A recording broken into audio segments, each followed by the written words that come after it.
जय मसीह की मेरे प्रिय भाई बहनों, श्रेष्ठ गीत क्या है? ये प्रश्न बहुतों के मन में रहता है और श्रेष्ठ गीत के बारे में जानना चाहते हैं कि श्रेष्ठ गीत क्या है और ये किसे संबोधित करती है। चलिए हम बाइबल की पुस्तक से समझने का प्रयास करेंगे।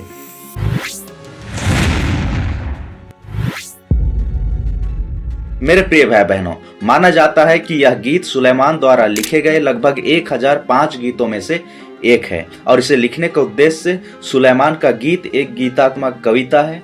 गीत है जो पति और पत्नी के बीच प्रेम के गुणों का बखान करने के लिए लिखी गई है। बड़े ध्यान से इस बात को समझिए कि ये किसी गर्लफ्रेंड और बॉयफ्रेंड के रोमांस की बात नहीं कर रही है, बल्कि कविता स्पष्ट रूप से विवाह को ईश्वर की रचना के रूप में प्रस्तुत करती है। एक पुरुष और एक महिला को विवाह के संदर्भ में एक साथ रहना है, एक दूसरे से आध्यात्मिक, भावनात्मक और शारीरिक रूप से प्रेम करना है। यह पुस्तक सुलेमान के गीत में वर्णित विवाह, देखभाल, प्रतिबद्धता और आनंद का एक नमूना है, या हम कह सकते हैं एक मॉडल है। मेरे प्रिय भाई बहनों, श्रेष्ठ गीत की पुस्तक में हम देखते हैं कि गीत विवाह से पहले शुरू होता है, क्योंकि होने वाली दुल्हन अपने मंगेतर के साथ रहने के लिए तरसती है और वह उसके अतरंग दुलार का इंतजार करती है कि वह प्रेम को अपने समय पर स्वाभाविक रूप से जागृत होने की बात करती है, विकसित होने देने की सलाह देती है।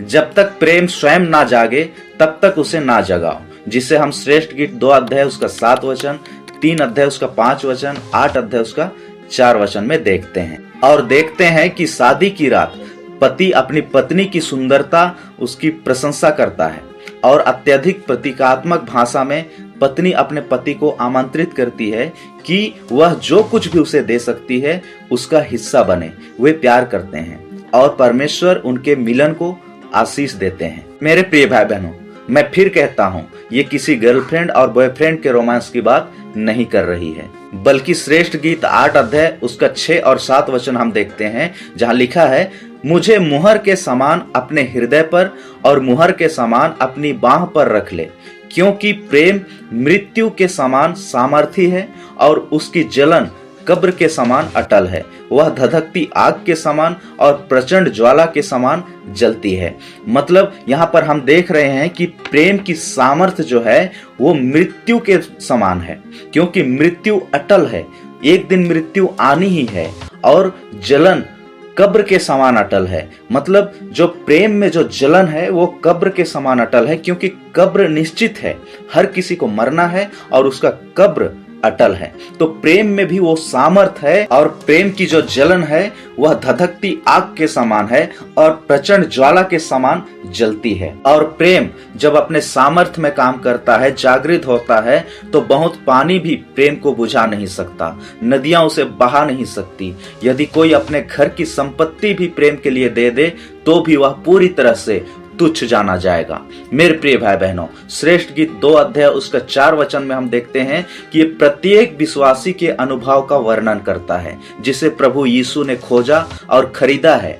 हम महान आध्यात्मिक संपदा के स्थान पर हैं और उसके प्रेम से आच्छादित हैं। अध्याय 2 का वचन 16 कहता है, मेरा प्रिय मेरा है और मैं उसका हूँ, वह अपने झुंड को शोषण के फूलों के बीच चराता है। यहाँ न केवल मसीह में विश्वासी की सुरक्षा की तस्वीर है, बल्कि अच्छे चरवाहे की भी, जो अपनी भेड़ों को यानी विश्वासियों को जानता है और हमारे लिए अपना जीवन देता है, जिसे हम यूहन्ना 10 अध्याय उसका 28 और 29 वचन, यूहन्ना 10 अध्याय उसका 11 वचन में देखते हैं। और ये बात को स्पष्ट रूप से हम समझते हैं कि उसके कारण यानी प्रभु यीशु मसीह के कारण हम अब पाप के दाग से मुक्त हैं, क्योंकि उसके लहू से हमारे दाग धुल गए हैं, जिसे हम श्रेष्ठ गीत 4 अध्याय उसका 7 वचन, इफिसियों 5 अध्याय उसका 27 वचन में हम स्पष्ट रूप से देखते हैं और इस बात को हम समझते हैं। मतलब इस बात को हम देख रहे हैं कि श्रेष्ठ गीत पति और पत्नी की बात कर रही है, यीशु मसीह और उसकी दुल्हन यानी कलीसिया की बात कर रही है। मेरे प्रिय भाई बहनों, श्रेष्ठ गीत कुछ व्यवहारिक बातों को भी करती है कि हमारी दुनिया विवाह के बारे में कितनी भ्रमित है। तलाक का प्रचलन और विवाह को फिर से परिभाषित करने का जो आज का आधुनिक प्रयास है वो श्रेष्ठ गीत के विपरीत है। और बाइबल के कवि कहते हैं कि विवाह का जश्न मनाया जाना चाहिए, सेलिब्रेट करना चाहिए, उसका आनंद लिया जाना चाहिए और उसका सम्मान किया जाना चाहिए। यह पुस्तक हमारे विवाह को मजबूत बनाने के लिए कुछ व्यवहारिक दिशा निर्देश प्रदान करती है, जिसे हम देखेंगे। पहला, अपने जीवन साथी को ध्यान दें जिसकी उसे आवश्यकता है। अपने जीवन साथी को वास्तव में जानने के लिए समय निकालें, और ये बात पति और पत्नी दोनों पर लागू होता है। और दूसरी, आलोचना नहीं करनी चाहिए, बल्कि प्रोत्साहन और प्रशंसा एक सफल रिश्ते के लिए बहुत जरूरी है। इसलिए हम आलोचना न करें, बल्कि एक दूसरे को प्रोत्साहन दें और प्रशंसा करें, और अच्छी बातों को हम चर्चा करें, बात करें। मेरे प्रिय भाई बहनों, हमने इन वचनों से समझा कि गीतों का गीत, जिसे सुलेमान का गीत भी कहा जाता है, एक हिब्रू प्रेम कविता है जो एक पुरुष और एक महिला के बीच प्रेम की खुशी का बात करती है या जश्न मनाती है।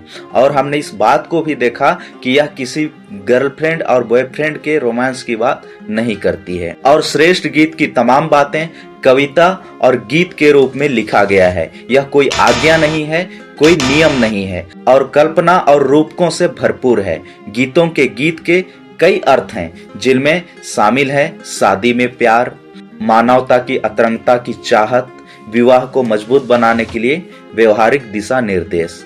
मेरे प्रिय भाई बहनों, शादी में प्यार की बात यदि हम करें तो श्रेष्ठ गीत विवाह में प्रेम के महत्व पर जोर देता है और बताता है कि यह केवल एक भावना नहीं बल्कि एक निर्णय होना चाहिए। यह भी दर्शाता है कि एक जोड़े के लिए एक दूसरे के प्रति वफादार रहना कितना सुंदर है। और मानवता की अतरंगता की चाहत की बात करें तो गीतों का गीत मानवता की अतरंगता की इच्छा का जश्न मनाता है, आनंद करता है, और मानवता के अंतिम उद्देश्य की ओर इशारा करता है कि ईश्वर और उसकी बुद्धि के साथ एक होना चाहिए। और हम विवाह को मजबूत बनाने के कुछ व्यवहारिक दिशा निर्देश की बात करें तो श्रेष्ठ गीत में विवाह को मजबूत बनाने के लिए व्यवहारिक दिशा निर्देश जो दिए गए हैं वो अपने जीवन साथी पर ध्यान देने के बारे में हम देखते हैं, और उन्हें प्रोत्साहित करने के बारे में देखते हैं, और उनकी प्रशंसा करने के बारे में देखते हैं, और एक दूसरे का आनंद उठाने के बारे में हम देखते हैं, जो कि पति और पत्नी के लिए है। ये एक दूसरे का ख्याल रखें, केयर करें, और एक दूसरे के लिए समय दें, और एक दूसरे के साथ हुए अपने वैवाहिक जीवन का आनंद उठाएं। और सबसे महान बात यदि हम देखें तो श्रेष्ठ गीत क्या है, क्यों है, और श्रेष्ठ गीत को क्यों श्रेष्ठ कहा गया है। तो श्रेष्ठ गीत की पहली पंक्ति जो एक हिब्रू मुहावरा है जिसका अर्थ है सबसे महान गीत। और श्रेष्ठ गीत को श्रेष्ठ इसलिए कहा गया है क्योंकि इसमें कोई गंदगी नहीं है, पाप नहीं है। ये पति और पत्नी के बीच के प्रेम की बात का वर्णन करती है, और यीशु मसीह और उसकी दुल्हन यानी कलीसिया विश्वासियों की बात करती है, जिसमें ईश्वर की मर्जी शामिल है, ईश्वर का प्रेम शामिल है, और ईश्वर के प्रेम से बढ़कर और क्या श्रेष्ठ हो सकता है। तो मैं उम्मीद करता हूं कि आपने इस बात को समझा है, और इतने कम समय में श्रेष्ठ गीत की गहराई को समझना संभव नहीं है। यदि परमेश्वर ने चाहा तो हम फिर कभी इस विषय पर बात करेंगे। प्रभु की संगति में बने रहें, प्रार्थना में बने रहें, पवित्र आत्मा आपकी सहायता करे और अपने वचन में बढ़ाए। खुश रहें। Praise the Lord.